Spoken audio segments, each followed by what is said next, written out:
Hello everyone, এসে গেছি আবার একটা নতুন ব্লগ নিয়ে। এটা হচ্ছে সরস্বতী পুজোর ব্লগ, আর আমি সরস্বতী পুজোর অনেক লেট ব্লগ ছাড়ছি। সেটা নিয়ে কোনো ব্যাপার না, যদিও বাটায় গেছিলাম আর বাটায় হয়েছিল পৃথিবীর সব থেকে বড় সরস্বতী ঠাকুর। ওই দেখো, দেখতেই পাচ্ছ। আর প্রচণ্ড ভিড় হয়েছিল সরস্বতী পুজোর পরের দিনও।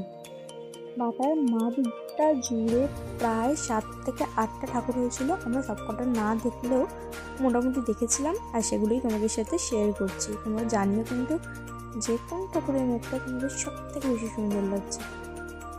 দুটো জায়গাতেই মধ্যে থিম বেস ঠাকুর হয়েছিল। আর এই যে জায়গাটা দেখছো, এত জোরে জোরে বক্স বাজছিল যেন কান ফেটে যাবে, তাই আমরা ওখানে বেশিক্ষণ দাঁড়াতেও পারিনি, ঠাকুর দেখতে পারিনি।